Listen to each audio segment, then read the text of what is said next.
Assalamu alaikum ji. Today we are going to start third lecture on IFRS 16, chapter number 70 of the textbook of ICAP. तो start करते हैं जी आज का दूसरा lecture हमारा।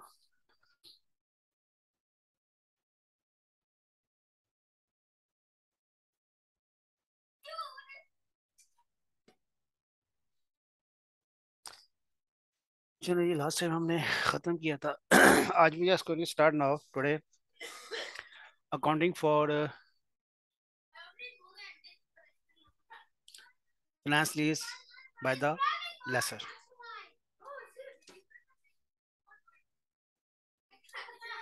Definitions में क्या है जी इसकी? कहता the lessor does not record the lease assets if his own financial statements because he has transferred the risks and rewards of the ownership of lease assets to the lessee। अभी हम किसकी बात कर रहे हैं? हम लोग बात कर रहे हैं accounting for finance lease in the lessor book. Lessor की बुक में हम देख रहे हैं कि वो क्या करेगा। ठीक है जी। वो कहता है जी एसेट्स जो है वो तो आपने ट्रांसफर कर दिया लेसी को फाइनेंस लीज में, तो लेसर साहब जो है वो अपनी बुक्स के अंदर जो है वो लीज को एसेट्स को जो है वो डी रिकॉग्नाइज कर देंगे। Instead, he records the amount due to him under the term of finance lease as a receivable। तो क्या करेगा? वो एज ए रिसीवेबल जो है वो इसको शो करेगा। क्या करेगा जनाब? वो कुछ इस तरह करेगा कि जिस दिन लीज उसकी होगी उस दिन वो क्या एंट्री पास करेगा?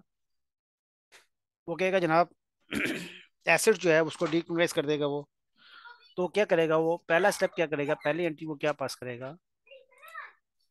he will pass first entry, he will de-recognize the assets, two assets। तो सबसे पहले क्या करेगा? एसेट्स का वो डिक्रिमिनेट कर देगा। ठीक है जी। और उसको कन्वर्ट किस में करेगा? वो उसको करेगा अकाउंट्स रिसीवेबल। ठीक है जी। वो उसको अकाउंट रिसीवेबल में कन्वर्ट कर देगा एसेट्स को। पहली एंट्री वही क्या है, राइट जी। आफ्टर दैट उसके बाद वह क्या एंट्री पास करेगा? उसके बाद वो एंट्री पास करेगा जनाब। अब जब साल खत्म होगा इंस्टॉलमेंट आएगी उसके पास। इंस्टॉलमेंट के अंदर क्या आएगा? उसके पास फाइनेंशियल चार्जेस आएंगे। तो वो क्या करेगा? फाइनेंशियल चार्जेस को क्या करेगा? फाइनेंशियल चार्जेस को फाइनेंशियल इनकम जो है वो रिकॉग्नाइज करेगा under profit and loss account. और डेबिट किसको करेगा? वो डेबिट करेगा अकाउंट रिसीवेबल अकाउंट। ठीक है जी। अकाउंट रिसीवेबल जो है उसके मजीद जो है वो यहाँ पे जो है इसके अंदर ये ऐड कर देगा। मजीद रिसीवेबल बढ़ जाएंगे। एंड फाइनली क्या होगा? फाइनली उसके पास पेमेंट आएगी। ठीक है जी। जब उसके पास पेमेंट आएगी तो क्या करेगा? वो कैश को डेबिट करेगा, कैश या बैंक को, और टू अकाउंट्स रिसीवेबल्स को वो क्रेडिट कर देगा। ठीक है जी। तो ये एंट्रीज जो है वो पास करेगा लेसर। अब जरा इन एंट्रीज को आप ध्यान में रखिएगा। अब मैं इंग्लिश दोबारा पढ़ता हूँ इसकी। वो बुक में इंग्लिश कैसे बात कर रहा है। कहते हैं जब receivables is subscribes as a net investment in the lease, gross and net investment in lease. इसकी डेफिनेशन है gross investment in the lease is the aggregate of the lease payment receivables by the lessor under the finance lease and unguaranteed residual value occurring by the lessor। दो किस्म की values होती है, एक guaranteed होती है, एक अनगारंटीड होती है। गारंटी तो वैल्यूज होती हैं जो लेसी आपको कहता है कि जनाब इतने पैसे तो मैं आपको दूंगा अगर इससे वैल्यू कम हो गई तो वो आपकी गारंटी होती है कि इतने इतने पे उसकी एसेट्स की वैल्यू रहेगी। अनगारंटीड क्या होती है? बाज एसिड जो है वो जो है वो स्क्रैप हो जाता है eight the end of the lease. तो वहां पे लेसी जो है वो गारंटी नहीं देता आपको कि यार अगर आपका एसिड जो है वो 10,000 का या इससे कम हो जाएगा तो मैं आपको 10,000 पे करूंगा। तो इस तरह की कोई गारंटी आपको मिलती है तो उसमें कहते हैं कुछ ना कुछ, अब स्टैंडर्ड कहता है कुछ ना कुछ तो वैल्यू होगी एसेट्स की। Eight the end of the lease term कुछ ना कुछ तो उसकी वैल्यू होगी। तो उस वैल्यू को क्या कहेंगे? वो हम कहेंगे कि ये वैल्यू जो है गारंटी नहीं है तो इसको हम कहेंगे अनगारंटेड रेजिडुअल वैल्यू। ठीक है जी। तो वो कहता है कि ग्रॉस इन्वेस्टमेंट क्या होती है, उसमें आप क्या करते हैं, आप ये देखते हैं कि लीज पेमेंट्स रिसीवेबल्स कितनी पेमेंट आपको रिसीव मिलनी है, प्लस आपको कितनी वैल्यू वो मिलनी है जो आपकी गारंटेड नहीं है, अनगारंटेड वैल्यूज, उन दोनों को जमा करेंगे तो आपकी ग्रॉस जो है वो इन्वेस्टमेंट बन जाएगी। Net investment in the lease is a gross investment in the lease discounted at the interest rate implicit. वो कहता है कि आप जब इसकी प्रेजेंट वैल्यू लेंगे तो वो जो प्रेजेंट वैल्यू होगी उसको बोलेंगे कि आपकी net investment in the lease है। ठीक है जी। तो ग्रॉस अमाउंट क्या है, जो आज की वैल्यू है उसकी प्रेजेंट वैल्यू बनाएंगे तो आपकी नेट अमाउंट बन जाएगी। An earlier session explained that the interest rate implicit in the lease is the discount rate that at the inception of the lease cause the present value of the lease payment and the unguaranteed residual value to be equal to the sum of the fair value of the underlying assets and any initial debt cost। तो वो कहता है कि implicit rate तो वही rate होता है जो आज की वैल्यू की, जो वो कल की वैल्यू के बराबर कर देता है। Therefore, any net investment in the lease is the sum of fair value of the assets plus any initial debt cost। Unearned financial income क्या है जनाब आपकी, is the difference between the gross investment in the lease and the net investment in the lease, जो है वो आपकी unearned financial income है। Finance lease accounting क्या होती है, कैसे होती है, हमने ऑलरेडी बात कर ली हुई है। ये कैसे करते हैं, कहते हैं many of the entities to be made in the ledger accounts of the lessor are mirror image. वो मिरर इमेज है, बिल्कुल बिल्कुल ऑपोजिट है उसका, जो लेसी कर रहा है उसके ऑपोजिट लेसर करेगा। Of those may be the Lesi in respect of the lease liability. तो जो लेसी करेगा उसके ऑपोजिट वो करेगा। अब इनिशियली वो क्या लेसी क्या करता है, लीज पेमेंट पेएबल है उसके लिए, तो लीज पेमेंट उसके लिए रिसीवेबल हो जाएगा। इसी तरह सब्सिक्वेंट क्या होगा, वो फाइनेंशियल कॉस्ट पे करेगा, उसके लिए फाइनेंशियल इनकम हो जाएगी। पैटर्न ऑफ कैसे रिकॉग्नाइज करेगा उसको, so as to provide a constant periodic rate of charge on the outstanding obligation so as to provide a constant periodic rate of return on the lease investments। ठीक है जी। तो ये बिल्कुल उसके अपोजिट हो जाएगा, जो एनटीए वो पास कर रहा है उसके अपोजिट एनटीए पास हम करेंगे। इनिशियली क्या होगा, इनिशियली कहता है the lessor record are receivables of the capital amount owned by the lessee, this should be stated at the amount of net investment in the lessee. तो अब क्या करेंगे, पहली entry net investment the lease जो है उसको debit करके आप कैश एंड बैंक को क्रेडिट कर देंगे। Double entry initial of finance lease, finance lease आप डबल एंट्री क्या पास करेंगे, net investment in the lease आप डेबिट करके कैश एंड बैंक को आप क्रेडिट कर देंगे जिससे आप एसेट को आपने परचेस किया। तो finance lease other than those involving manufacturer और डीलर। अब वो कहता है फाइनेंस लीज में क्या होगा, अदर देन, अदर देन कौन, मैन्युफैक्चरर और डीलर के अलावा जो है उसकी बात कर रहा है। इसके अलावा क्या होगा, initial cost are included in the initial moment of the finance lease receivables thus reducing the amount of income recognized over the lease term below what it would be have been had the costs not been treated in this way। The result of this is that the initial direct costs are recognized over the lease term part of the income recognition process. वो कहता है कि initial जो cost आप करेंगे, जिस तरह आपने कमीशन पे कर दी, कुछ आपने इंस्टॉलेशन चार्जेस पे कर दिए, तो ये सब जो चार्जेस हैं ट्रांसपोर्टेशन चार्जेस में पे कर दिए, ये सारे की सारी कॉस्ट जो हैं, अगर जो लेसर है वो मैन्युफैक्चरर डीलर जो नहीं है, ठीक है ना, जो मैन्युफैक्चरर भी नहीं है और वो डीलर भी नहीं है, तो उस केस में क्या होगा, वो उसको हम कैपिटाइज कर देंगे, उसको हम पीएनएल को चार्ज नहीं करेंगे। ठीक है जी। लेकिन अगर वो मैन्युफैक्चरर या डीलर होगा तो हम इमीडिएटली ऐसी कॉस्टों को क्या करेंगे, हम पीएनएल में चार्ज कर देंगे। Initial direct cost of manufacturer and dealer lessors in connection with the negotiation and arranging the lease are excluded from the definition of initial cost। As a result, they are excluded from the net investment। तो कहता है इसकी definition में शामिल ही नहीं है, तो इसको आप क्या करेंगे, इसको आप सीधा पीएनएल को चार्ज करते हैं। The treatment of similar cost incurred by manufacturer और डीलर इज एक्सप्लेन लेटर। बाद में वो बताएगा, वो यही बताएगा आपको कि ये जो है आपका, आपने इसको एक्सपेंस आउट कर देना है। ठीक है जी, पीएनएल को चार्ज कर देंगे। अच्छा, सब्सिक्वेंट पेमेंट ऑफ रिसीवेबल्स कैसी होगी, वो कहता है during each year the lessor receives payment from the lessee, each receives is recorded in the ledger account as follow. Cash आपके पास आएगा, ठीक है जी, और अकाउंट रिसीवेबल को जो है आप उसके उससे क्रेडिट दे देंगे। A finance lease receivable net investment in lease is measured in the same way as any other financial assets। The balance at any point in time is as follows. कैसे balance निकलेगा जनाब? वो कहता है जनाब amount of loan at the start of the lease, उसमें interest आप add कर दें और माइनस क्या करें जो आपकी इंस्टॉलमेंट आ जाएगी, ठीक है जी, और बाद में जो आपका बैलेंस आएगा वो आपका क्लोजिंग बैलेंस में जाएगा। तो अब ठीक है जी, इंटरेस्ट का लिमिट क्या करना है, आपने ऐड करना है, जितना इंटरेस्ट आप उसको चार्ज करेंगे ऐड कर देंगे, जो पेमेंट आपको मिलेगी वो माइनस कर देंगे और आपका क्लोजिंग बैलेंस बन जाएगा। In fact each lease receipts consist of two element, दो एलिमेंट होते हैं लीज में, हर रिसीट्स में दो एलिमेंट होते हैं। वो कौन कौन से होते हैं? एक इनकम, फाइनेंशियल इनकम होती है, फाइनेंशियल चार्जेस होते हैं, and partial repayment of receivers, और जो आपका रिसीवेबल प्रिंसिपल अमाउंट होती है वो होती है उसके अंदर। The financial charges rise as income or profit or loss for the period the partial repayment of lease receivables reduced with the amount of the lesser। Financial income क्या होती है जनाब? The total rental received over the life of the lease will be more than the amount of initial recognition of receivers. ठीक है ना जी, हमने भी entry पास की थी ना, देखें हमने यहाँ पे एंट्री पास की, देखें हमने पहली एंट्री ये पास की रिसीवेबल्स की, लेकिन हमने इस रिसीवेबल को इंक्रीज किया, किससे इंक्रीज किया? फाइनेंशियल चार्जेस से। तो वो यही बात यहाँ पे कर रहा है। अगर आप ये तीन एंट्रीज ध्यान में रखेंगे इसको पढ़ते हुए, तो आपको ये सारा चैप्टर समझ आ जाएगा। देखिए दोबारा, the total rental receive over the life of the lease is more than the amount of initial recognition of receivers, the difference is financial income. The total financial income that arise over the life of the lease is the difference between the amount invested in the lease and the sum of all the receipts। तो आपको तमाम जो receipts आ रही हैं और जो आपने assets investment की हुई है उसका जो डिफरेंस है वो आपका फाइनेंशियल इनकम है। कहते हैं जनाब टोटल फाइनेंशियल इनकम कैसे निकली है आपकी? आपने कहा द लीज पेमेंट्स कितनी है आपकी टोटल, और आपकी इनिशियल कॉस्ट कितनी है, उसमें से आप क्या करेंगे? अमाउंट इनिशियल इनिशियल एक्सपेंसेस निकाल दें, तो बाकी की आपका क्या बनेगा? जो डिफरेंस होगा आपका वो फाइनेंशियल इनकम होगा।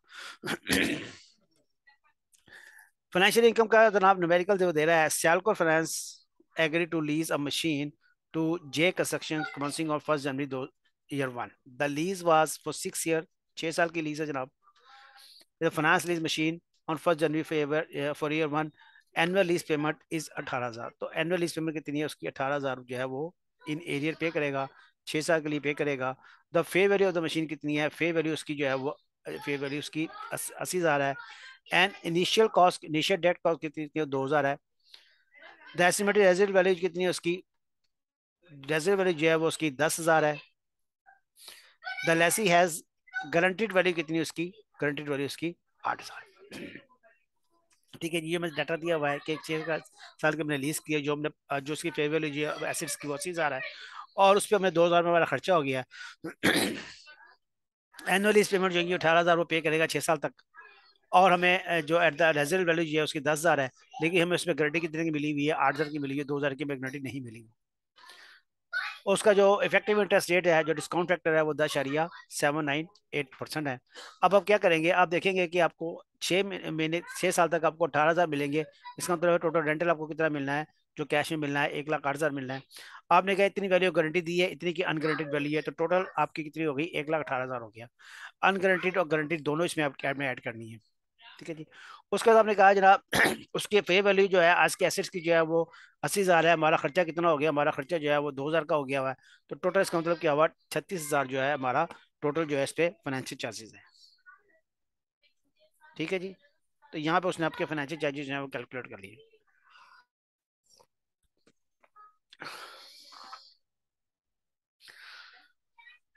तो ये बैलेंसिंग फिगर आपसे निकाली है, तो बैलेंसिंग फिगर आपके फाइनेंशियल चार्जेस है। The finance income is recognised over the life of the lease by adding periodic return to the net investments in the lease with the other side the entry income to in the profit और loss account. Entry क्या होगी? आप कहेंगे जो net investment in the lease debit and debit of comprehensive income, या PNL जो है आपका वो क्रेडिट हो जाएगा। अब बात करते हैं जनाब वो मैन्युफैक्चरर और डीलर की। द मैन्युफैक्चरर और डीलर क्या होता है? Often offer to customer the choice, वो चॉइस क्या देता है? आइदर कि वो बाय कर ले या उसको लीज पे ले लें ऑफ एन एसेट्स। ठीक है जी। तो ये चॉइस क्या देता है? कहता है या तो मुझसे खरीद लो या मुझसे लीज पे ले लो। The finance lease of an assets by manufacturer dealer lessor gives rise of two type of income. दो इनकम आएगी इसमें। पहले कौन सी आएगी इसमें? प्रॉफिट और loss equal to the profit और loss resulting from the and outright sale of the assets being lease, जो आपने लीज के एसेट्स उसकी कोई सेल वैल्यू होगी, एक तो वो वैल्यू होगी इसकी एट नॉर्मल सेलिंग प्राइस पे, reflecting the an any applicable volume or trade discounts and financial income over the lease. तो आप देखिए सिंपल सी बात है, अगर आप मुझसे आज एक चीज परचेज करते हैं तो मैं आपसे 100 रुपये में आपको सेल करता हूँ। अब आप कहते हैं यार मुझे ये लीज पे दे दो, मैं इसकी पेमेंट जो है वो 3 साल में करूंगा।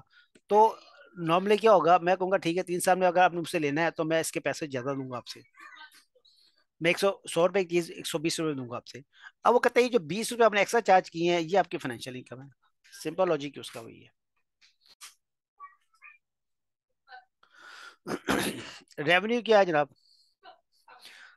उसका रेवेन्यू क्या होगा मैन्युफैक्चरर डीलर का, वो कहता है the sale revenue recognise at the commencement of the lease term is lower of, वो जो कहता है जो आप रेवेन्यू रिकॉग्नाइज करेंगे at the start of the lease term, वो दोनों में से जो छोटा है वो होगा।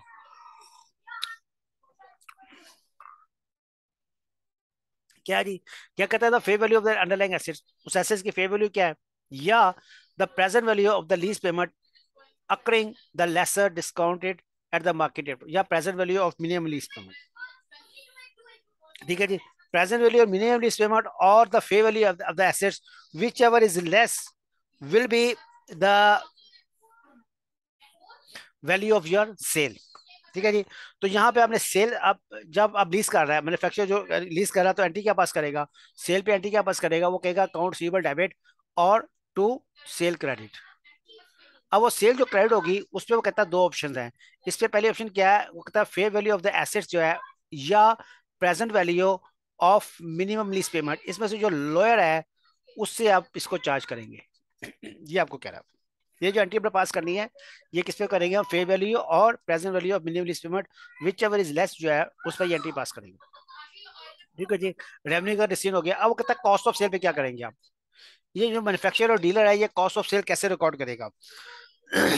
वो कहता है आप कॉस्ट ऑफ सेल कैसे रिकॉर्ड करेगा, the cost of sale recognised by the at the commencement of the lease term is the carrying amount of the underlying assets less the present value of unguaranteed residual value. कहता है जो cost of cell होगी वो क्या होगी, उसकी एक carrying value आ रही होगी, उस कैरिंग वैल्यू से आप क्या करें, present value of unguaranteed residual value जो है माइनस करते हैं, तो उसकी कॉस्ट ऑफ सेल बुक हो जाएगी। ठीक है जी, तो carrying value of the assets minus un present value of unguaranteed residual value, वो जो वैल्यू होगी वो क्या होगी आपकी, वो कॉस्ट ऑफ सेल हो जाएगी। ठीक है जी, और इस कॉस्ट ऑफ सेल की एंट्री आप क्या पास करेंगे, इस कॉस्ट ऑफ सेल की हम एंट्री क्या पास करेंगे, इसकी एंट्री आप पास करेंगे जनाब, हम कहेंगे cost of sale debit to asset credit, या आपकी इन्वेंट्री, क्योंकि ये तो मैन्युफैक्चर है इसकी इन्वेंट्री में पड़ा होगा। ठीक है जी, तो आप क्या एंट्री पास करिए, कॉस्ट ऑफ सेल डेबिट और इन्वेंट्री क्रेडिट, और यहाँ पे आप क्या करेंगे उसकी वैल्यू कैसे निकलेगी कॉस्ट ऑफ सेल की, carrying value of the assets minus unguaranteed residual value. ठीक है जी, आगे चलते हैं। अब कहता है the deduction of the present value of unguaranteed residual value recognise that this part of the asset is not being sold. वो कहता है ये जो अनकंटेड वैल्यू है इसका मतलब क्या है, क्योंकि आपने इसको कॉस्ट इसको आपने सेल जो है वो चार्ज नहीं किया कॉस्ट ऑफ सेल में, इसका मतलब क्या हुआ कि ये जो पार्ट ऑफ एसेट्स का है वो हमने सेल अभी नहीं किया, इसलिए हमने उसको एक्सपेंस आउट भी नहीं किया। This amount is transferred to the lease receivable, ये अमाउंट जो है वो आप ट्रांसफर कर देंगे लीज रिसीवेबल्स को। तो यहाँ पे इसकी एंट्री क्या हो जाएगी, the balance on the lease receivables in is then the present value of the amount which the lessor will collect it of the leasee plus the present value of unconverted residual value, this is net investment in the lease। वो कहता है इसको भी आप क्या करेंगे, आपने इसको इसको जो आपने चार्ज कर लेना है। ठीक है, तो इसको आप चार्ज करेंगे कॉस्ट ऑफ सेल को। तो यहाँ पे आप जो एंट्री पास करेंगे वो क्या एंट्री पास करेंगे, आप कॉस्ट ऑफ सेल डेबिट करके टू इन्वेंट्री।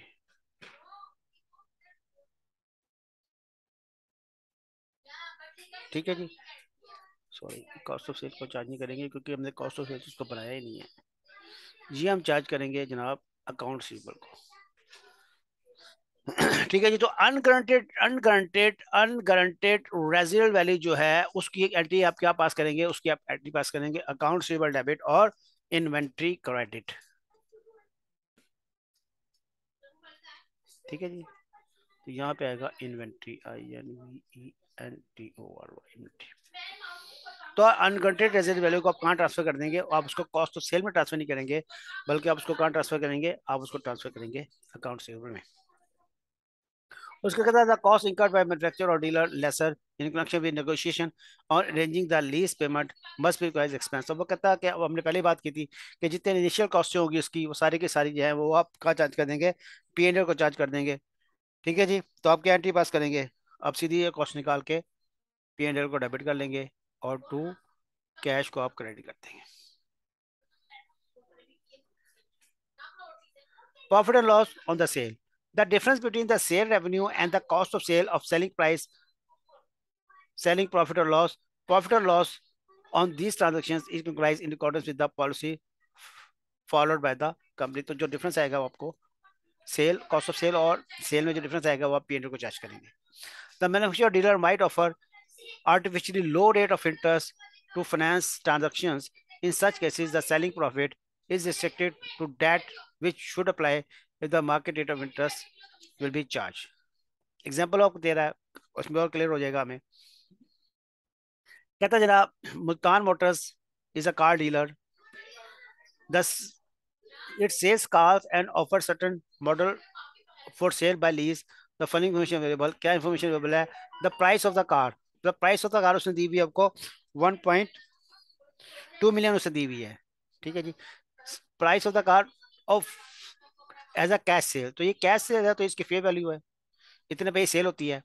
उसने कहा जो कॉस्ट ऑफ सेल उसकी जो दी हुई है वो हमें दी हुई है 1.5 मिलियन। उसके वो कहता है उसको लीज पे दे दिया, उसने लीज पे दे दिया, उसने कहा एनुअल रेंटल जो है उसके 8,004 8,04,230 है। लीज टर्म कितनी है, 30 साल की है। इंटरेस्ट रेट जो है वो आपका 10% है। रेजिडेंट वैल्यू उसकी 0 है। और उसके जो उसने lessor cost of selling setting up the उसकी इनिशियल कॉस्ट जो है वो 20,000 है। ठीक होगा जी। अब हम क्या करेंगे, हम इसकी प्रेजेंट वैल्यू देखेंगे। प्रेजेंट वैल्यू देखेंगे कितने साल के लिए, 3 साल के लिए देखेंगे और डिस्काउंट फैक्टर लगेगा 10%। ठीक है जी। तो वो हमने जब लगाया, ये डिस्काउंट फैक्टर 10% यहाँ पे कैलकुलेट किया है इसका for the period of 3 years, तो वो तकरीबन उसका बराबर ही आ गया है।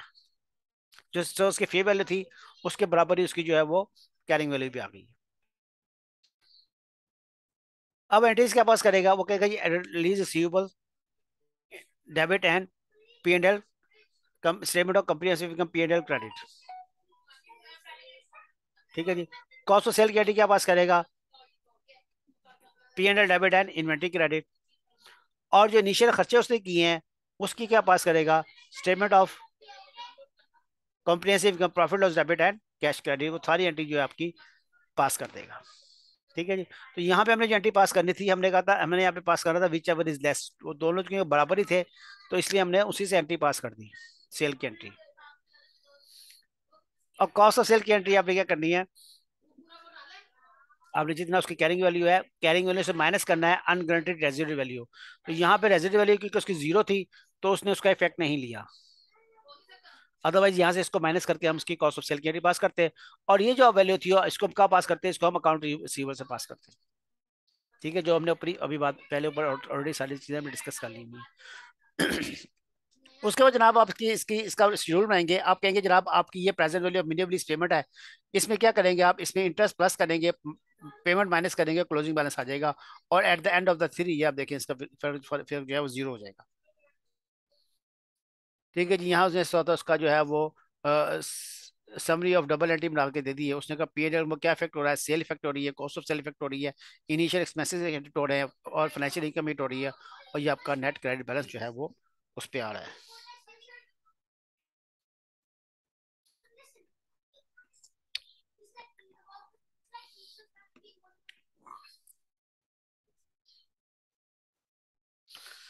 अच्छा जी, इसी को आगे थोड़ा सा और एक्सपेंड करता है जनाब। ये क्या कह रहा है जनाब, अब क्या हुआ चेंज, सेम वैल्यू जो है सेल की, कॉस्ट ऑफ सेल सेम है, यहाँ इंस्टॉलमेंट चेंज हो गई इसकी पिछली। और यहाँ पे उसने क्या किया है, यहाँ पे उसने एक नई चीज जो लिया है वो आपको बता रहा है कि इसकी जो है वो और एस्टिमेटेड रेजिडुअल वैल्यू भी है। पिछले सेशन में दो चीजें नहीं थी, ये दो चीजें उसने चेंज की हैं। अब वही बात हो गई। अब क्या करेंगे आप, अब डिस्काउंट फैक्टर निकालेंगे इसका। ठीक है जी, डिस्काउंट फैक्टर निकाल के अब उसकी प्रेजेंट वैल्यू बनाएंगे। तो जब प्रेजेंट वैल्यू आपने बनाई डिस्काउंट फैक्टर लगा के, तो वो आपकी आ गई 1.9 मिलियन। तो अब जो सेल बुक होगी वो विच एवर इज लेस से बुक होगी। ठीक है जी, ये हमने बात की थी, हमने कहा था सेल जो बुक होगी वो विच एवर इज लेस से बुक होगी। उसके बाद जनाब देखें सेल की एंट्रीज बुक हो रही हैं, ये सेल की एंट्री बुक की इसने, ये सेल बुक की इसने विच एवर इज लेस पे। अब कॉस्ट ऑफ सेल जो होगी उसमें से रेजिडुअल वैल्यू माइनस करेंगे। आपको रेजिडुअल वैल्यू की जो है प्रेजेंट वैल्यू दी हुई है, उसको माइनस करेंगे कॉस्ट ऑफ सेल से। कॉस्ट ऑफ सेल हमारी 1.5 मिलियन है, उस 1.5 मिलियन से जो है present value of minimum lease payment जो है माइनस करेंगे रेजिडुअल वैल्यू की 100,000। तो आपकी कॉस्ट ऑफ सेल्स कैसे बुक होगी, आपकी कॉस्ट ऑफ सेल बुक होगी 1.4 मिलियन से। और आपके जो ये अनग्रांटेड रेजिडुअल वैल्यू जो आपकी है, रेजिडुअल वैल्यू कहाँ जाएगी आपकी, वो अकाउंट रिसीवेबल में मर्ज हो जाएगी और इन्वेंट्री से क्रेडिट हो जाएगी। और इनिशियल एक्सपेंसेस सीधा आपके पीएनएल में चार्ज हो जाएंगे, क्योंकि मैन्युफैक्चरर है। मैन्युफैक्चर के इनिशियल एक्सपेंसेस जो है वो सीधे पीएनएल में चार्ज होते हैं। अगर मैन्युफैक्चर ना होता तो हम इसको कैपिटलाइज करते हैं। अब जब आप इसकी कॉस्ट ऑफ सेल इसके शेड्यूल बनाएंगे, तो आप कहेंगे जनाब ये इसकी कॉस्ट ऑफ सेल प्राइस है, और ये आपका जो है रेजिडुअल वैल्यू है। इन दोनों को जमा करके यहाँ से स्टार्ट करेंगे, इसमें इंटरेस्ट एलिमेंट लेस ऐड करेंगे, पेमेंट माइनस करेंगे, क्लोजिंग बैलेंस आ जाएगा। ठीक है जी। और इसके एंड पे जो है वो क्लोजिंग बैलेंस जितना बचेगा, ये क्या चीज़ है आपकी, the interest income is calculated by multiplying the opening receivables 10% for each year, as so as to provide the constant rate of return on the net investment of the lease. ठीक है जी। The balance on the account at the end of the lease term is unguaranteed residual value. तो ये आपकी क्या है, ये आपकी अनगारंटेड रेजिडुअल वैल्यू है, जिसकी आपको गारंटी नहीं मिली थी। अदरवाइज ये बैलेंस क्या होता, ये नील हो जाता।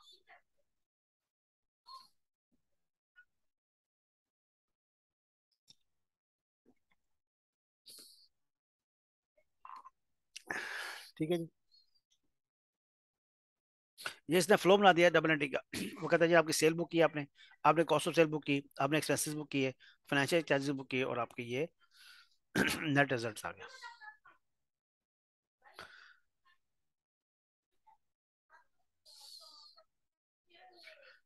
कहते हैं जनाब a motor dealer acquires a vehicle for particular model for the manufacture of manufacture for 21,000 में जो है परचेज किया at 20% discount on the recommended retail price of rupees 26,000। 26,000 उसकी रिटेल प्राइस थी, जो उसने 20% डिस्काउंट पे हासिल कर लिया, उसको 21,000 पे करना पड़ा। It offer dam for sale at the recommended retail price 0% finance over the 3 years. उसने उसको आगे लीज कर दिया 3 ईयर्स पे। प्रोवाइडेड द एनुअल पेमेंट इस, उसको एनुअल पेमेंट कितनी मिलेगी, 8,750 में मिलेगा, जो कि एडवांस में होगा। The market rate of interest जो है वो 8% है। अब उसने एक चीज ली 21,000 में, उसको आठ उसने उसको लीज पे कर दिया। लीज पे उसने कहा 3 साल की लीज होगी, 8,750 आप पे करेंगे, लेकिन आप एडवांस में पे करेंगे। तो जब एडवांस में आप पे करेंगे तो फिर क्या होगा, पहले साल का डिस्काउंट फैक्टर जो है वो जीरो हो जाएगा, इवन हो जाएगा। ठीक है जी। दूसरे साल का डिस्काउंट फैक्टर तीसरे साल का लगा के आप टोटल उसका डिस्काउंट फैक्टर से उसकी प्रेजेंट वैल्यू ऑफ, ये आपके present value of minimum lease payment आ गई। ठीक है जी, तो ये आपकी वैल्यू जो है, आपकी present value of minimum lease payment आ गई। इससे जो है आप क्या करेंगे, आप सेल बुक करेंगे। ये आपकी कॉस्ट ऑफ सेल है, 21,000 का आपने एसेट परचेस किया हुआ है, राइट। उसमें से आप अपने फाइनेंशियल चार्जेस जो है वो माइनस करेंगे। इसकी वर्किंग नीचे बनाई हुई है इसने फाइनेंशियल चार्जेस की। अच्छा, ये इसका टोटल है। ठीक है जी, पीएनएल में चला गया फाइनेंशियल चार्जेस। उसने कहा जनाब आपके जो ये मिनिमम लीज पेमेंट आपकी यहाँ पे आई, इसमें आप क्या करेंगे, ओपनिंग माइनस करेंगे। आपकी एडवांस पेमेंट है, पहली पेमेंट एडवांस है, इस पे जो है मार्कअप नहीं होगा। इसको माइनस करके क्लोजिंग निकालेंगे, इसका जो है आप जो है वो 8% निकालेंगे। और उसके बाद जो बैलेंस है आपका ये आ जाएगा। ये बैलेंस जो है ये आपका यहाँ पे फाइनेंशियल चार्जेस में आके इसमें ऐड हो जाएगा। ये आपकी टोटल रिसीवर्स आपके बच जाएंगे। ठीक है जी। तो पहली जो इंस्टॉलमेंट है उसके ऊपर जो है वो आपका, पहली इंस्टॉलमेंट जो है आपका इंटरेस्ट नहीं आएगा, क्योंकि वो एडवांस में है। बस इसमें ये देखना।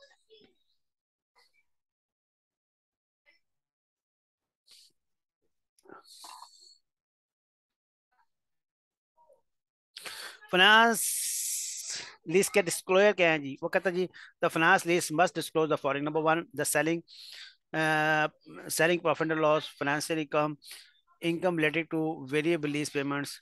तो ये सारी चीज़ें जो है आप देख लीजिएगा इसमें, तो ये बताने वाली चीज़ नहीं है, ये डिस्क्लोज है, ये सारे आपको चीज़ें जो है वो डिस्क्लोज करनी है। आगे आता है ये अकाउंटिंग फॉर ऑपरेटिंग लीज। अब ये जो ऑपरेटिंग लीज है इसकी अकाउंटिंग कैसे करेगा लेसर। तो लेसर की बुक में हमने देखना है कि वो जो है वो ऑपरेटिंग लीज को कैसे ऑपरेट करेगा। Operating is the financial statement of the lessor. Because of the lessor has not transferred the risk and rewards of ownership of the physical assets to the lessee, the lessor shows the lease assets as a non-current asset in the statement of financial position. तो वो assets को जो है as it show करेगा, क्योंकि assets उसने transfer ही नहीं किया है, तो assets को डी रिकॉग्नाइज नहीं करेगा अपनी बुक्स में। It will shown in appropriate category of property plant, वो कहता है उसको जो है अप्रोप्रिएट कैटेगरी या प्लांट मशीनरी या हमने आई एस 16 में रखा हुआ या उसको आई एस 40 में रखा हुआ, जहाँ पे हमने शो किया है वो उसको एज इट इज शो करते रहे अपने पास। In respect of these assets the lessor annual statement company income will include, उसके एनुअल इनकम में क्या आएगा, डेप्रिसिएशन चार्ज करेगा एसेट को, वो एक्सप्रेस आउट करेगा, फिर रेंटल, उसको रेंटल इनकम आएगी, तो उसको जो है वो रेंटल इनकम को जो है वो स्टेट लाइन बेसिस पे जो है वो एज ए इनकम शो करेगा। Lease income for operating lease recognize the income in the straight line basis over the lease term unless under the systematic basis जो है अवेलेबल है आपको। इनडायरेक्ट कॉस्ट, इनडायरेक्ट कॉस्ट हमने पहले बात की थी कि मैन्युफैक्चरर के केस में वो एक्सपेंस आउट होगी, अदरवाइज जो है उसको हम कैपिटलाइज कर देंगे। But the lesser negotiating and arranging the operating expenses are added in the carrying amount of the lease asset, तो lease assets में ही उसको ऐड कर देंगे। And requires as an expense of the lease term on the basis of the, तो over the lease term जो है उसको depreciate करेंगे। The depreciation policy of for depreciable lease assets must be consistent with the lesser normal depreciation policies of the assets as per IAS 1638. The lesser may apply a statistic to determine whether the underlying assets impairment जो है उसको भी आप जो है IAS statistics के through जो है उसको आप गैस करेंगे, वो आपका तरीका चलता रहेगा। अब मैन्युफैक्चरर डीलर क्या है, मैन्युफैक्चरर और dealer lessor must not recognise any selling profit on entering into the operating lease. It is not equivalent to the sale as a risk and benefits on issue do not pass. तो वो कहता है वो जो है वो भी recognise नहीं करेगा क्योंकि उसकी भी सेल नहीं हुई है, एसेट उसी के पास पड़ा हुआ है। ऑपरेटिंग लीज में अगर मॉडिफिकेशन हो गई, ऑपरेटिंग मॉडिफिकेशन हुई और फाइनेंस लीज बन गई, तो फिर क्या होगा, the lessor shall account for the modification on an operating lease as a new lease from the effective date of modification. तो जिस डेट से मॉडिफिकेशन होगी उससे ऑनवर्ड हम लेके चलेंगे, considering any prepared or accrued lease payments relating to the original lease part of the lease payment for the new lease। उसके disclosure क्या है, ठीक है जी, ऑपरेटिंग लीज में भी आपको कुछ डिस्क्लोजर हैं, आप पढ़ लीजिएगा इसमें, तो इसमें इतनी खास चीज़ नहीं है। चलो जी, ये टॉपिक हमारा खत्म हो गया आज। आगे इसके दो छोटे टॉपिक आ गए हैं, मेरे ख्याल से हार्डली एक लेक्चर और होगा तो इसका हम इसको वाइंड अप करेंगे।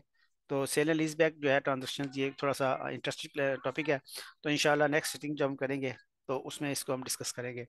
तो आज के लिए बस यहीं पे रखते लेक्चर रखते हैं, तो इंशाल्लाह फिर मिलते हैं। तो अगर पसंद आए लेक्चर तो लाइक कीजिएगा, लोगों को बताएं कि चैनल चल रहा है, सब्सक्राइब भी करें लोग इसको, ताकि लोग ज़्यादा से ज़्यादा इससे बेनिफिट ले सकें। तो काइंडली इसको लाइक करें, इसको सब्सक्राइब करें चैनल को, और अगर कोई क्यूज वगैरह हैं तो ऑनलाइन क्लासेस हमारे साथ ज्वाइन करें, ताकि आपको अगर क्यूज वगैरह आपके जहन में कोई क्वेश्चन है वो साथ साथ क्लियर हो। तो आज के लिए इतना ही, इंशाल्लाह फिर मिलते हैं, अल्लाह हाफिज़।